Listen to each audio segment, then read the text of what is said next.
Voter अधिकार यात्रा के दौरान तेजस्वी यादव ने एक बड़ी घोषणा कर दी और उनकी घोषणा है कि भाई साहब अब की बार जब भी प्रधानमंत्री का चुनाव होगा यानी लोकसभा का चुनाव होगा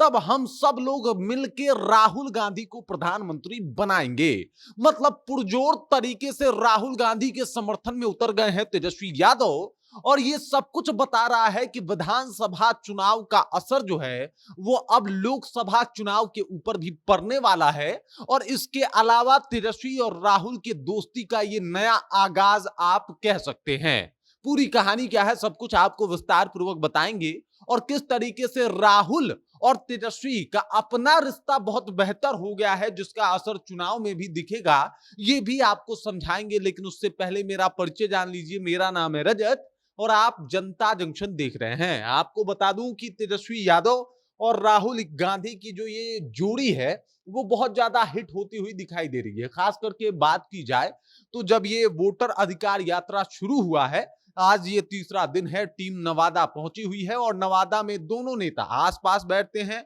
लोगों की समस्या सुनते हैं, राहुल गांधी कुछ कहते हैं और तेजस्वी यादव समझाते हैं। इतना बढ़िया जुगलबंदी इन लोगों में देखने को मिल रहा है। मतलब माना जा रहा है कि ये दोनों भविष्य में भी एक दूसरे के साथ रहेंगे और एक दूसरे का सपोर्ट करते रहेंगे, एक दूसरे को सत्ता दिलाने में एक दूसरे की मदद करते रहेंगे। और अब पूरा इसके ऊपर मुहर तब लग गया जब तेजस्वी यादव ने ये अपील कर दिया कि भाई साहब इस बार तो जो है वो विधानसभा का चुनाव है तो इस बार मुख्यमंत्री तो मैं बनूंगा, लेकिन इसके अलावा ये भी घोषणा करता हूं कि अगली दफा जो है वो पीएम जो है वो राहुल गांधी ही बनेंगे और इसके लिए हम पुरजोर तरीके से कोशिश करेंगे और जो भी बन पड़ेगा हमसे करेंगे, लेकिन इनको वो प्रधानमंत्री बनाएंगे। ये दावा जो है वो तेजस्वी यादव का है और ये दावा उस वक्त है जब दोनों नेता आमने सामने हैं, एक साथ हैं और दोनों एक दूसरे का मदद करके इस मुद्दे को इतना बड़ा बना चुके हैं कि अब ये देशव्यापी मुद्दा हो चुका है। और बिहार में वोटर पुनरीक्षण का कार्य कहीं ना कहीं चुनाव आयोग और साथ ही साथ भाजपा और जेडीयू के गले की फांस बनता हुआ दिखाई दे रहा है। मतलब इन दो नेताओं ने मिलकर इन मतलब पार्टियों के तो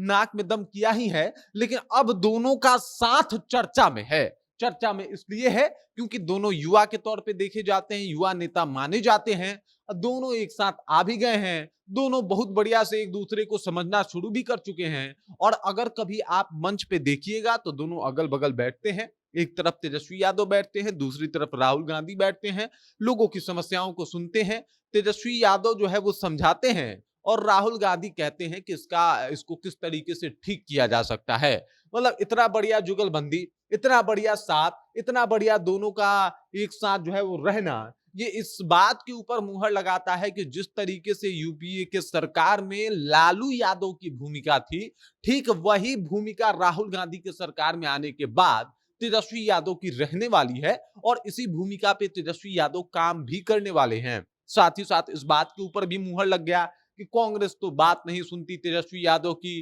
कांग्रेस जो है वो अपना अलग राग शुरू कर दिया है, कांग्रेस जो है वो ज्यादा सीटें चाहती है, कांग्रेस जो है वो चाहती है अपना मुख्यमंत्री। लेकिन इन सब बातों को एकदम से नवादा में आज खारिज कर दिया तेजस्वी यादव ने, जब उन्होंने सरेआम सबके सामने, मीडिया भी थी और जनता भी थी के सामने उन्होंने ये ऐलान और घोषणा कर दिया कि अगली दफा प्रधानमंत्री राहुल गांधी ही बनेंगे। उनके इस घोषणा के बाद हर तरफ इस बात की चर्चा भी होने लगी है कि भाई साहब देखिए पार्टी में तो गठबंधन है ही, लेकिन जितने बढ़िया तरीके से ये एक दूसरे के मित्र हो गए हैं उसका कुछ कहना ही नहीं है, ये उसका कुछ सानी ही नहीं है। और इसका असर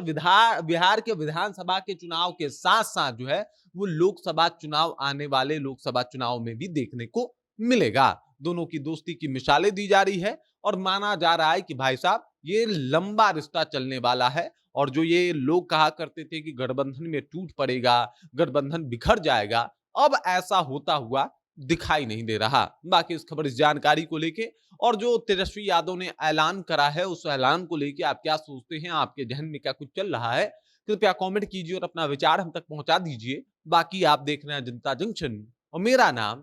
रजत है।